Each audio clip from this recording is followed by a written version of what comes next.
Kelompok Salafi Wahabi belum tersangka hanya gara-gara menjaharkan zikir. Assalamualaikum warahmatullahi wabarakatuh. Teman-teman yang dimuliakan Allah Subhanahu wa taala, jumpa lagi dengan Sapas. Oke, teman-teman yang dimuliakan Allah Subhanahu wa taala. Alhamdulillahirabbil alamin. Allahumma sholli ala Muhammad wa ala ali Muhammad. Baiklah teman-teman, pada kesempatan kali ini Sapas akan ngajak kalian ngobrol tentang klip yang tersebar. Jadi Sapas tuh lagi duduk-duduk ya. Tiba-tiba ada yang nge-tag di Instagram sebuah video yang diambil di konten YouTube. Di situ saya lihat ada orang yang mengatakan seperti ini.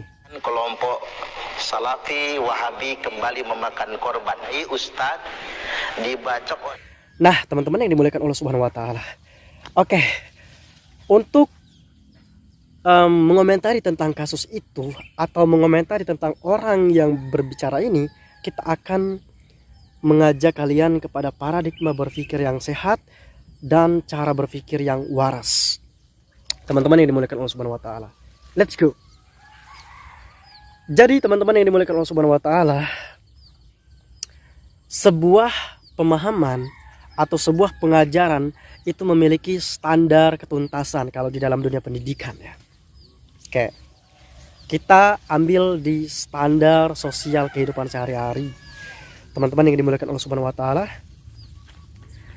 kalau sebuah amalan diajarkan kemudian dan itu tertulis atau diajarkan tidak tertulis ya, sehingga dipahami oleh orang lain, atau tidak tertulis kemudian diajarkan dan dipahami orang lain, atau tertulis tidak diajarkan tapi bisa dibaca oleh orang lain sehingga dipelajari oleh orang lain, maka itu disebut dengan pemahaman.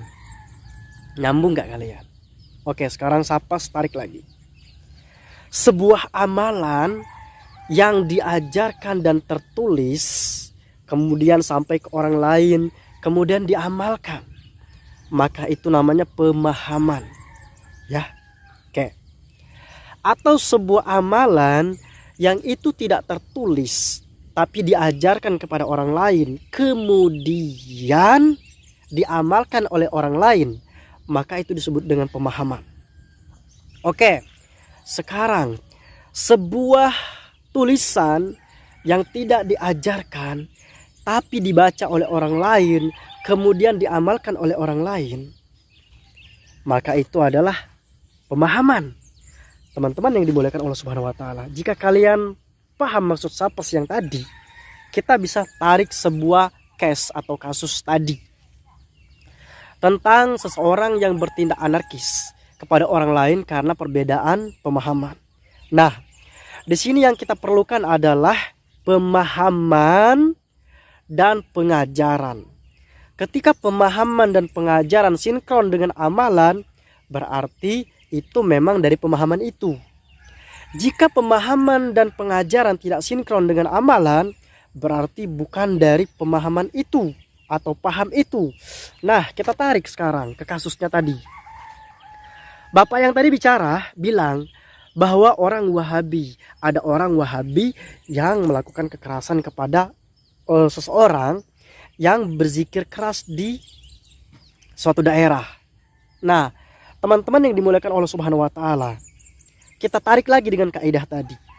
Sebuah amalan yang diajarkan ya dan dipahami oleh orang kemudian diamalkan, maka itu adalah pemahaman. Sekarang saya tanya ke kalian semua, teman-teman yang dimuliakan Allah Subhanahu wa taala, apakah ada pernah orang Salafi Wahabi, para asatis ustadznya yang dituduh Salafi Wahabi ya, yang katanya anarkis, takfiri dan suka menyesatkan orang, apakah ada pemahaman mereka, pengajaran mereka mengajarkan kekerasan? Apakah ada tertulis di kitab-kitab mereka tentang kekerasan kalau kalian melihat orang melakukan bid'ah? Apakah ada tertulis atau terdengar di ceramah-ceramah mereka, mereka mengatakan Ayo caci maki orang-orang yang melakukan bid'ah, caci maki para ahli bid'ah. No and never. Saya tidak pernah mendengarkan, sekali-kali tidak pernah, teman-teman yang dimuliakan Allah Subhanahu wa taala. Lalu jika ada orang yang melakukan kekerasan dan teridentifikasi dia memiliki paham yang mengarah ke paham pengikut salaf, tapi dia salah paham dan salah bertindak, itu bukan pemahaman salafi, men. Bukan pemahaman salafi. Oke, kalau ada orang-orang yang mengatakan, lah kok nggak mau ngakui anggotanya, kok nggak mau ngakui orang yang ikut pemahaman salaf. Sekarang saya tarik ke kasusnya anak Nabi Adam alaihissalam. Ketika salah satu anak Nabi Adam alaihissalam melakukan kekerasan, apakah kalian akan mengatakan bahwa Nabi Adam adalah pemahaman kekerasan dan pemahaman membunuh saudaranya sendiri? Tidak. Karena kenapa? Standar pemahaman yang diajarkan oleh Nabi Adam alaihissalam itu sinkron dengan standar pemahaman Allah Subhanahu wa taala. Tidak boleh membunuh, tidak boleh berbuat zalim dan lain-lain. Sama halnya salafus saleh, mengajarkan kebaikan dan tidak mengajarkan kekerasan. Bahkan teman-teman yang dimuliakan Allah Subhanahu wa taala, sebaliknya, ada sebuah kelompok yang mengajarkan caci maki kepada salafi wahabi, caci maki kepada wahabi itu berpahala. Dan itu diajarkan sesuai dengan kaidah tadi, ketika ada pengajaran dari ustadz atau dari kiai kepada jamaahnya, kemudian seumpamanya kiainya mengajarkan mencaci maki wahabi, salafi, itu dapat pahala. Kemudian amalan yang mencaci maki ini diserap oleh jamaahnya, kemudian diamalkan oleh para jamaahnya.